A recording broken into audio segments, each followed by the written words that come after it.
안녕하세요, 프라우드 코리아입니다. 오늘은 일본의 조상은 한국인이다 라는 주제를 가지고 이야기해보겠습니다. 최근 JTBC의 한 프로그램에서 세계적인 베스트셀러 작가 총균세의 제라드 다이아몬드가 말한 내용입니다. 제라드 다이아몬드로 말할 것 같으면 현 캘리포니아 대학교 교수로서 풀리처상을 수상한 대작가이기도 합니다. 또한 의학, 조류학, 생태학, 언어학, 역사학 등 수많은 학문을 섭렵했고요. 학문으로 명성은 물론 경제적인 성공까지 거둔 모든 학자들의 꿈을 이룬 대학자이며 라틴어, 그리스어, 독일어, 프랑스어, 러시아어까지 군사하던 등 학문계의 끝판왕이라고 볼 수 있는 분이죠. 그리고 이분은 한글에 남다른 애정을 갖고 있다고 해요. 총균세 서문에서도 한국인의 천재성에 대한 위대한 기념비라고 했을 정도. 어쨌든 제라드 다이아몬드는 일본인들이 주장하는 현대 일본인이 홋카이도 아이누인의 후예이며 한반도 농업 기술을 배웠다는 이론은 거짓이라고 말합니다. 일본인들은 이 이론을 믿고 싶어 하지만 옳은 이론은 일본으로 이주한 한국인이 농업을 시작했고 현대 일본인은 그때 이주한 한국인의 후예라는 것.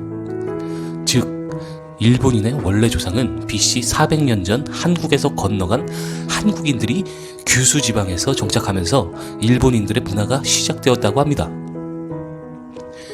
이 당시 우리나라는 금속 기술을 갖고 있었고 쌀농사를 지었지만 일본은 쌀농사는커녕 금속 기술조차 없었다고 합니다. 즉 수렵 채집 사회였다는 것이죠. 강가에서 물고기 잡고 뛰어다니는 메뚜기 잡아먹고 막 그러던 일본이 기원전 400년경 일본의 남쪽 지역인 규수에 우리나라 이주민들이 들어간 것입니다. 이때 우리나라는 고조선 시절인데 한국 땅에서 이주한 사람들로 인해 농경과 철기 기술이 같이 들어간 것이죠. 청동검, 세영동검 이런 거 들고 가는데 일본 원주민들이 깜짝 놀랐겠죠. 이런 식으로 일본에 대한 문화 전파가 이루어지게 됐고요. 자연스럽게 한국인들은 일본 문명의 뿌리가 되게 됩니다. 또한 제라드 다이아몬드는 한국인이 일본인 조상이라는 과학적 근거가 많다고 말했는데요. 한국의 초기 철기 유물이 일본 선사시대 유물과 비슷하다는 것입니다. 뿐만 아니라 무덤, 항아리, 거울 등이 매우 비슷하다고 하네요. 일본 요시노가리 청동거울과 무령왕릉에서 출토된 청동거울이 매우 유사하다고 하는 것은 이 주장을 입증합니다.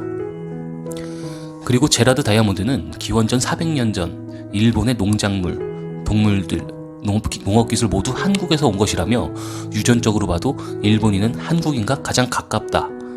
규슈의 일본인은 거의 한국인이다. 한국인이 기원전 400년 전 규수로 이주했고 많은 자손을 낳으며 북쪽으로 진출한 거다라고 주장하기도 했습니다. 제라드 다이아몬드가 재직했던 미국의 UCLA 대학에서 이런 강의를 하면 일본인 학생들은 매우 기분 나빠한다고 합니다. 당연히 기분 나쁘겠죠. 자기들이 지배했던 한국인들 후손이라고 하니까. 하여튼 한국인들 후손이라 막 싫어한다고 하는데요. 시험 문제에 나와도 이런 사실을 쓰는 것을 꺼려한다고 합니다. 일본에서는 이런 사실을 감추고 또 절대로 역사적 사실을 올바로 가르치지 않고 있다고 합니다. 일본 역사 왜곡이야 유명하니 그럴만도 한데요. 당연히 그런 사실을 배우지 않고 그들 입맛대로 만든 거짓 역사를 가르치고 있으니 그런 배움을 가진 일본인들과 우리나라 사람들은 당연히 다툼이 생길 수 있을 것 같습니다. 하지만 다행히도 증거가 계속 나온다고 하는데요. 일본 유전학자들 연구에서도 현대 일본인들의 조상은 BC 400년경 일본에 온 한국인이라는 사실이 명백해지고 있다고 합니다. 참고로 한국 유전학자들 연구가 아니라 일본 유전학자들 연구들입니다. 일본 도토리 대학 다카오 교수팀의 연구 결과 일본의 벼농사 도입 시기인 기원전 4, 5세기경의 일본인의 DNA가 한국인과 일치했다고 합니다. 그런데 왜 우리나라는 일본에게 역전당한 건가요? 왜 지배당했을까요?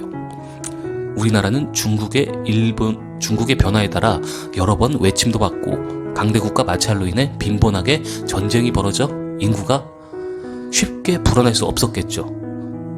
하지만 섬나라였던 일본은 상대적으로 쉽게 인구를 불려나가며 한국인들이 가지고 들어간 농경 기술로 식생활을 개선할 수 있고 철기로 인해 문화도 발전시킬 수 있었습니다. 물론 제 뇌피셜입니다.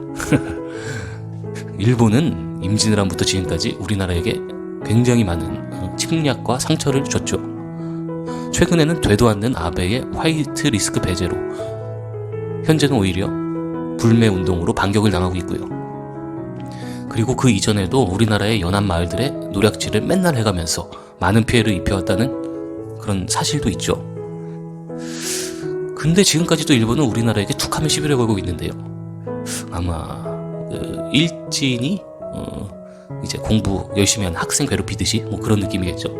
왜냐면 옛날부터 괴롭혀왔으니까 그게 뭐 당연한 줄 알고 반성은 없고, 뭐 이런 역사적 사실에 대한 컴플렉스에서 발전된 그런 피해의식이 지금 일본이 이런 사실을 인정하고 있지 않지 않을까 하는 생각이 듭니다. 일본인들의 조상이 한국인이라는 것을 여러분들은 아셨나요? 오늘 준비한 소식은 여기까지입니다.